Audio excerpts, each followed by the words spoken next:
Mi doctor, bienvenido aquí Muchas a Conexión gracias, GT, Richard. doctor. Un gran gusto de estar en este sitio, muy agradecido. Ay, Siempre te he seguido, he sabido de tus actividades, así que para mí es un honor estar contigo. Tan simpático el doctor. Pues ver, les comento, ahí donde lo ven, tranquilo, apacible, el hombre no deja de trabajar. Es más, ahorita estaba haciendo una cirugía en la Va a mañana. haber un paciente que va a necesitar cirugía. O sea, Sí.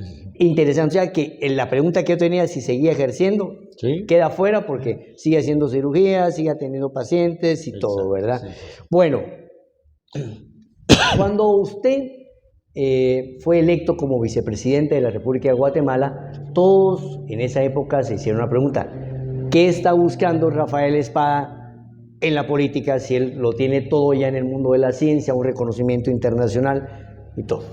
Hoy surge la misma pregunta.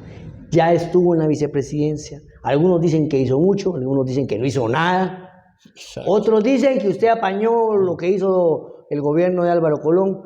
Entonces, ¿qué me dice de esa situación? ¿Por qué ahora regresamos a la política? Bueno, siempre he estado en política. Creo que la política es una parte del ciudadano del mundo actual. El ciudadano actual que no sabe de política, que no entiende la política, no puede tomar decisiones en su vida. Y el ciudadano tiene que votar, tiene que saber, tiene que conocer a las autoridades.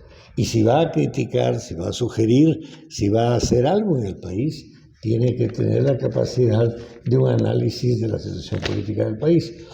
También hay que entender cómo es el sistema. Lo que me decías tú, de que dice, bueno, hizo mucho, no hizo nada, es porque la gente no sabe cómo funciona el gobierno.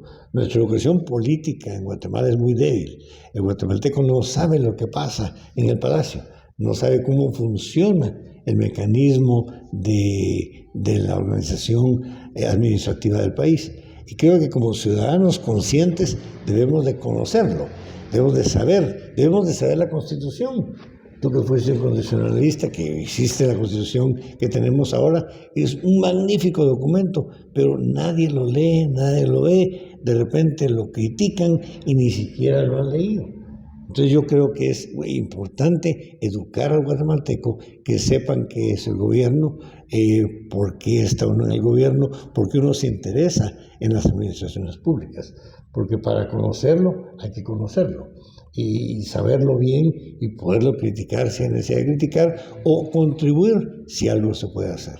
A mí siempre me ha gustado, claro, soy médico, estudié medicina, pero tenía un profesor que me decía, el médico que solo sabe medicina no sabe medicina, porque el médico tiene que saber de otras cosas, no solo medicina, tiene que estar enterado de otras actividades y qué más, saber administración pública, que es parte del funcionamiento del bienestar de la población.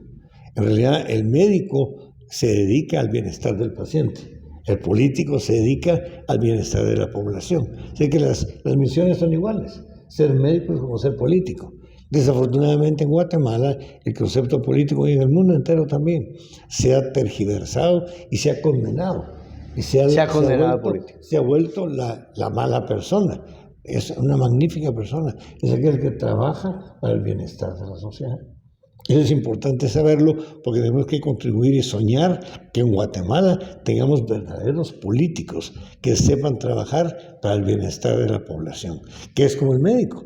Claro, hay buenos médicos, hay malos médicos, hay buenos políticos y malos políticos. Yo conocí buenos políticos, he conocido muy buenos políticos, no solo en Guatemala, en el mundo entero, gente fantástica. Por ejemplo, tuve una relación directa con Robert Kennedy, un político maravilloso, un genio, un ser humano. Decía que tenía más alcances que JF. Sí, y no tenía necesidad de trabajar, tenía plata, era una familia con mucho dinero, pero se dedicó a la justicia y a las leyes y a desarrollar un país, porque quería su país, quería el mundo, quería la humanidad. Y yo me identifico mucho con él, me identifico mucho porque es un amor a la humanidad y un amor de ayudar y construir una mejor sociedad. Mi doctor, fíjese que siempre las preguntas, ¿verdad? Porque uno como periodista, porque usted me genera respeto, hasta miedo me va a preguntarle, pero hay que hacer lo que hay que hacer porque el oficio lo obliga. Mire, ¿y qué se sentía ser un 2 ahí en el gobierno? Viendo pues que usted, obviamente lo que usted me dice, conoce la administración pública, sabiendo que hay que cumplir con un mandato que es el que da la Constitución, y que realmente la gente no sabe que el vicepresidente tiene que ver lo de AMSA, tiene que ver lo de la CECATIV y una serie de instituciones que dependen directamente de él, ¿verdad? Migración depende, también tiene cierta relación. Bueno, pero en un gobierno hay luces y hay sombras. El gobierno en el cual usted participó tuvo logros, pero también tuvo sus sombras. ¿Cómo se sentía en ese momento usted? Pues siempre me sentí muy estimulado y siempre me sentí que estaba realizando lo que quería hacer, que era conocer el sistema gubernamental, conocer el sistema político de Guatemala. Recuerden que yo viví en Estados Unidos 38 años. Tuve la experiencia de Kennedy, y menciono a Kennedy. Porque lo vivió. Estuve con él, y él era un abogado, era senador por Nueva York en esa época, y me dijo, mire, ¿usted qué va a hacer? Le dije, ser médico. ¿Y qué tipo de médico? Le dije, cirujano cardiovascular, platicamos de eso. Entonces me dijo, usted en algún punto de su vida debe de servir a su país como político. Le recomiendo, usted haría un buen trabajo, analizándolo, viéndolo, sea buen médico, sea el mejor de lo que pueda en su área, pero en algún punto regrese a su país lo necesita. Imagínese. Y eso me quedó grabadísimo, porque era un hombre profunda que yo respetaba tremendamente. Me dolió mucho que 3 años más tarde pues lo mataron, en el 85. Entonces tenemos que, me inspiró mucho y me dio mucha pena ver que se moría, porque él iba a ser el siguiente presidente de Estados Unidos. Él, después en el 63 que mataron al presidente, él estaba trabajando para que en el 65 o el 66 entrara a la campaña. Y en el 65 pues lo mataron. Pero digo todo esto porque él me inspiró mucho y eso me quedó grabado. Entonces cuando terminé en Estados Unidos como cirujano cardiovascular, pues hice la parte académica, fui jefe de departamento. Allá hay una promoción directa. Pues yo tenía que entregarle a alguien, no podía quedar para siempre ahí. Entonces pues la entregué a alguien y dije, bueno, me toca regresar a Guatemala. Quiero regresar a Guatemala, vivir a Guatemala, me encanta Guatemala, estaba muy cómodo en Houston, me encanta Houston también, pero estaba cerquísima, en 2 horas voy y vengo de Houston a Guatemala. Llego más rápido a Houston que irme al puerto. No, al puerto, sí, por la salida, sí. por Yo estoy en Houston en 2 horas y estoy en mi casa. Sí, señor. Y regreso y estoy en mi casa. Entonces las distancias desaparecieron. Pero digo que es importante para contestar tu pregunta, pues decidí regresar y trabajar. Ahora, ser vicepresidente para mí fue un verdadero honor y un privilegio. Y se lo decía yo siempre, tanto que puse regulaciones. Le dije, aquí se trabaja, aquí no se bebe licor, aquí no se parrandea, vamos a trabajar. Este es un sagrario, es un altar que el pueblo le entrega a uno. Entonces uno debe respetarla. Entonces trabajamos muy bien, afortunadamente tuve un magnífico equipo y habían personas que no funcionaron bien, pues las quité, no un gran lío. La persona que no funcionó se fue, los que quedaron funcionaron muy bien. Y claro, ser número 2 es el puesto más difícil de todo el gobierno. Ser vicepresidente para mí es la cosa más difícil porque tiene mucha madurez, mucha realidad y mucha seguridad en sí mismo. Yo sabía que el presidente era el número 1. Cuando ganamos las elecciones, nos sentamos y le platiqué, le dije, mira, yo entiendo que soy el número 2, el número 1 es tuyo, el país es presidencialista, el enfoque va en el presidente. Sin embargo, yo estoy ahí, te voy a opinar, te voy a decir lo que me gusta, lo que no me gusta, lo que yo haría, pero la decisión final es tuya, porque yo soy el número 1. Yo te voy a apoyar en lo que estoy de acuerdo en el número 1. Si no estoy de acuerdo, no te voy a atacar, pero sí voy a decir que no estoy de acuerdo y voy a afirmar que no estoy de acuerdo. ¿Y sucedió eso, doctor? Sí, varias veces. ¿En qué casos usted no estuvo de acuerdo? El caso típico fue Transurbano. En Transurbano fue muy claro. Yo que estaba en el gabinete económico, yo dirigí el gabinete económico. Cuando se presentó Transurbano en el gabinete económico, yo dije que no estaba de acuerdo, que no me parecía, que no era lógico. Muchos me decían, no es que, y el mismo presidente me dijo, no, es que no has entendido. Le dije, bueno, explíquenme, si lo entiendo y comparto con ustedes, lo firmo, si no, no. Sencillamente no estoy de acuerdo. Me parecía que el dinero del gobierno, por ley, no puede ir a una institución privada. Es muy claro, está en las leyes del país. Sin embargo, me dieron muchas razones, porque sí, porque no, pero yo les dije, no estoy de acuerdo. Entonces, firmé un papel, mandamos a la papelería, lo reporté a la Contraloría, le dije a la Contraloría que debían darle seguimiento a ese dinero, porque no me parecía correcto. Esa es parte de la historia que no se conoce, mi doctor. Y es que es muy curioso, porque en el tema del transurbano se ha satanizado a mucha gente y a otra gente se le ha olvidado. Sí. ¿Verdad? Por ejemplo, y vemos ahí cómo usted dio un ejemplo, y lo digo, yo no sabía eso, pero por ejemplo, el ministro Fuentes Knight, un hombre que de muchos alcances, pues él sí dio su firma. Y lo discutimos.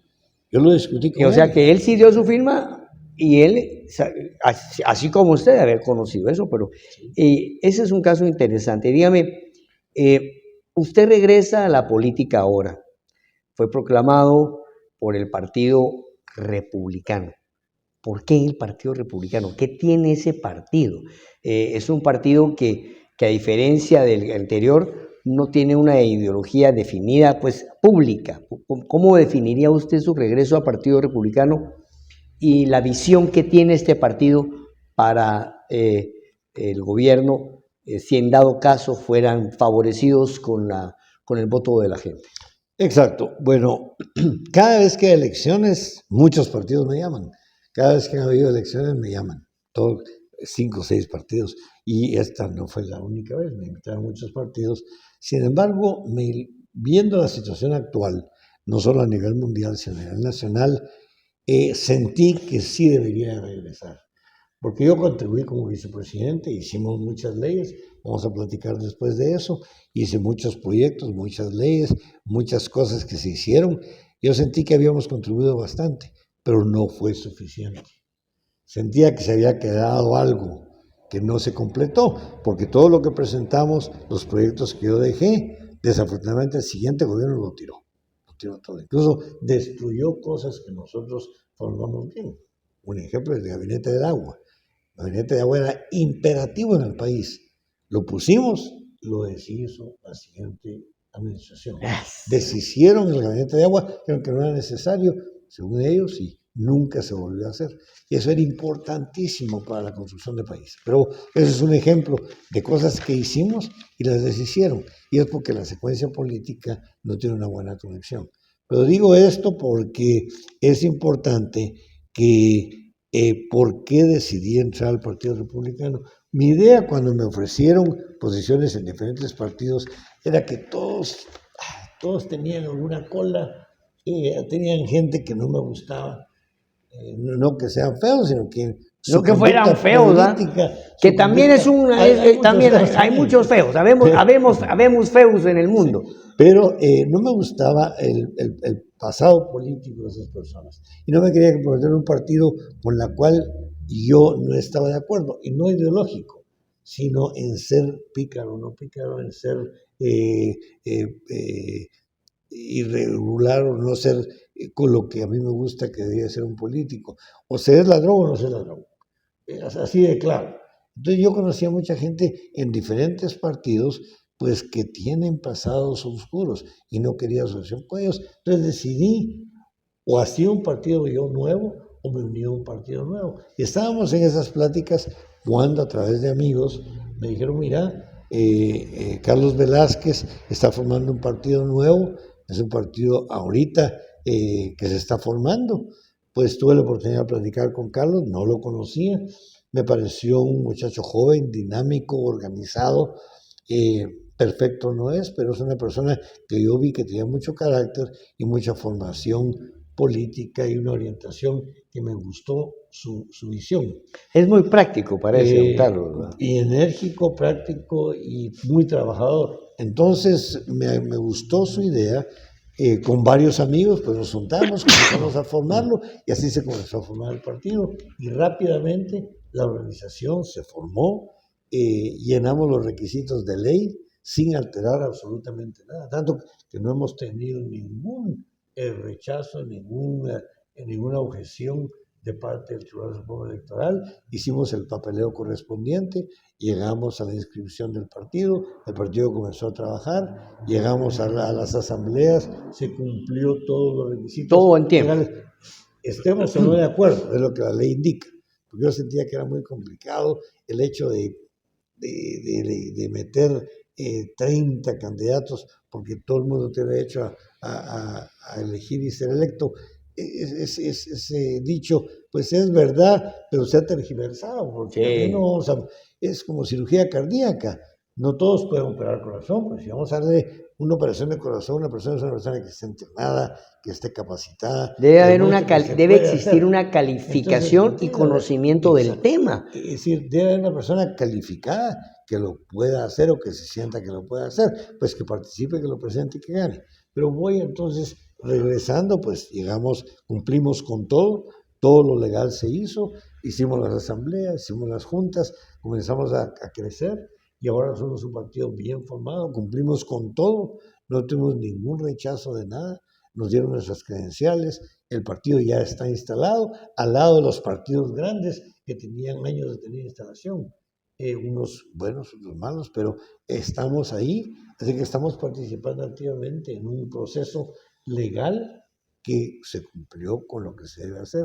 Así es que yo creo ¿Se que siente cómodo usted en el partido? siento cómodo. Digamos, si habláramos del Partido Republicano y de su posición política, considerando de que ya el mundo ha pasado las guerras ideológicas. En Guatemala no, aquí se siguen echando penca los de izquierda con la derecha, gente que ni sabe qué es izquierda ni sabe qué es derecha, porque nunca han agarrado un libro de Marx ni han agarrado un libro de Hayek. Son izquierdistas o derechistas, panfleteros, improvisados, hijos del Twitter y del Instagram. Eso es lo que son aquí. Gente que no ha estudiado. Pero digamos una cosa, mi doctor. Usted, dentro del Partido Republicano, ¿cómo ubica al Partido Republicano en el esquema, en el abanico ideológico? Centro-izquierda, centro-derecha. ¿Cómo ubica usted los programas que tiene pensado hacer? Me imagino, los cambios que tienen pensado hacer, las propuestas que tienen. ¿Cómo las calificaría ustedes? Bueno, primero que seguir el nombre republicano. Republicano es porque es una república, Guatemala. Ajá. Y la república está basada en 3 poderes independientes que interrelacionan, pero mantienen su independencia. Es un sistema democrático, que es el sistema menos malo de la política. El menos malo, ya lo mató. Entonces, el menos malo. Es decir, en el sistema, es decir, no hay perfecto. Sí, no claro, claro. Perfecto. Entonces, es el menos perfecto, pero trabaja bien y creo que es el más justo. Okay. Yo hablaba mucho con Kennedy, me decía, la justicia es lo que basa y que se cumpla la ley. Yo siempre decía broma, izquierda, derecha, es decir que robo con la mano derecha o robo con la mano izquierda. Yo soy ladrón, sigo siendo ladrón. Y eso es cuando la gente se confunde. Izquierda y derecha se le ha puesto a conductas de la sociedad y tendencias a ciertas regulaciones. Claro, un gobierno totalitario, socialista, comunista, se sabe que es un fracaso, no existe un país exitoso que tenga eso. De ultraderecha, cada vez los extremos también son fracasados, porque se vuelven muy ideológicos y muy radicalizados y no tienen ese balance. La sociedad no puede ser extremista, porque hay grises, no es blanco y negro. Hay grises que tenemos, que el ser humano tiene diferentes tonalidades. Eso es lo que me está usted diciendo, es de que no puede usted ubicarse en un solo punto del abanico ideológico. Bueno, yo me pongo en el centro derecha. No, esa es la respuesta que estábamos buscando. Centro derecha, que es Guatemala. Ahora, eso no quiere decir que yo me preocupe por la gente que no tiene medios, que no tenga sentimiento social. Yo soy médico, tengo sensibilidad social, pero soy médico. Sí me preocupa la gente desposeída. Pero no le quito a la buena persona que tiene plata, no le quito para darle al otro, porque sería ese Robin Hood, no se puede hacer. Eso lo decía con ese el Lincoln, ¿verdad? Sí. No se puede castigar al que tiene para darle al que tiene, sino si que hay que ayudar al que no tiene a que tenga. Sí. Ahora, si el que tiene es correcto, pues lo vamos a ayudar a que tenga más. Y el que no tiene, lo voy a... Oiga, hashtag, si el que tiene es correcto, lo vamos a ayudar para que tenga tenga más. Para que se proyecte a la sociedad y le dé trabajo a la gente que no tiene trabajo, que le dé su sueldo correcto y justo al que no tiene un buen sueldo, y que contribuya a sus impuestos, que es lo que la mayoría no le gusta hacer, pagar sus impuestos, que están en Guatemala regularizados, y si se cumple, yo ayudo al que tiene. Y lo vamos a hacer que tenga mucho más para que con su capacidad de productividad se ayude al que no tiene, dándole trabajo, dándole protección, dándole su salario justo y tratándolo bien, como debemos de ser una sociedad utópica, pero que es lo que debemos de aspirar, a ser justos. Para mí la justicia es enorme, y la justicia en Guatemala no se cumple. La certeza jurídica, la justicia, todo el sistema legal nos tiene deformados, y entonces cada quien actúa a su conveniencia, no a la conveniencia de nuestra obligación, que es el país. Usted me habla de certeza jurídica. Esta palabra ha sido muy manoseada por algunos sectores porque dicen que sin certeza jurídica no hay inversión, y es cierto. El actual gobierno tiene una proyección económica positiva en cuanto a temas de inversión extranjera. Incluso se acaba de abrir una fábrica de carros, eso me pareció un hito aquí, que sea una fábrica de carros en Huehuetenango. No es una fábrica de carros, Bueno, es una fábrica una ensambladora, ¿va? es de piezas electrónicas para los carros. Bueno, pero ya es algo, ¿no? Sí, yo pienso que es interesante. En esa línea, Guatemala tenemos buenos índices macroeconómicos. ¿Cómo se le ocurre a usted, o qué nos propone usted, o qué se le ocurriría a usted hacer para que esos índices macroeconómicos se traduzcan a la canasta básica, para que de verdad se rebalse la copa y que llegue ese bienestar a la población? Porque viene una empresa extranjera, está muy bien, pero el gas sigue caro. Antes la fila de pan venía un quetzal, ahora vale 2.50. La bandeja de elote costaba 5, ahora vale 10. Entonces, bueno, ¿qué propones? Eso es una proyección interesante, porque el rebalse no existe. El rebalse se derrama, y se derrama por todos lados. Y se va al extranjero, a las cuentas de las Islas Caimán. En Guatemala sí hay dinero, muchísimo dinero. ¿Por qué es que no podemos hacer hospitales, carreteras y cumplir con educación? Porque no hemos tenido un sistema honesto en que los fondos lleguen donde tienen que ir. Los fondos se pierden porque hay mucha dispersión ilegal de los fondos, tanto del gobierno como de la iniciativa privada, no pagando impuestos o tomando los proyectos que no deberían de ser. Los proyectos de gobierno, hay regulaciones específicas de cómo deben hacerse, licitaciones bien hechas, bien construidas y rápidas, hacer un gobierno efectivo, tener información. Y eso sí quiero llegar, la información es la base de la honestidad del sistema. Si en Guatemala tenemos información exacta de lo que está pasando, yo tuve la suerte de pasar la ley de libre acceso a la información en el 2008, fue el primer proyecto que pasamos, y fue en la ley que para mí es la más importante que ha pasado en la presidencia de Roberto Alejos. Sí, con Robertillo, ¿no? Sí, con Roberto lo pasamos. Cabalmente, la empujamos con los diputados en ese momento. Tenía 20 años de estar dando vueltas porque nadie la quería. Porque es el análisis, todo el mundo le da miedo que la gente sepa lo que estoy haciendo. Y es la obligación del sistema, no solo el gobierno, el sistema entero, a nivel privado, a nivel público, que la gente sepa qué se hace. Aunque usted tenga una empresa privada, será muy privada, pero quiero saber si usted paga sus impuestos, si usted le paga bien a su trabajador, si usted trata decentemente en la oficina a su gente. Eso es una obligación y es público. Lo único que no es público es la salud del individuo, que eso sí es secreto, es un secreto que los médicos tenemos muy sagrado, y los tratados internacionales, tanto del ejército como de la Cancillería, los cuales son temporales. Al terminarse, tienen que publicarlos. E incluso esos tampoco son absolutos, porque también se pueden... Y al final, cuando se deciden, el Ejecutivo tiene que presentarlos. Bueno, doctor, vamos a ir a un pequeño corte comercial acá y regresamos con más en Conexión GT.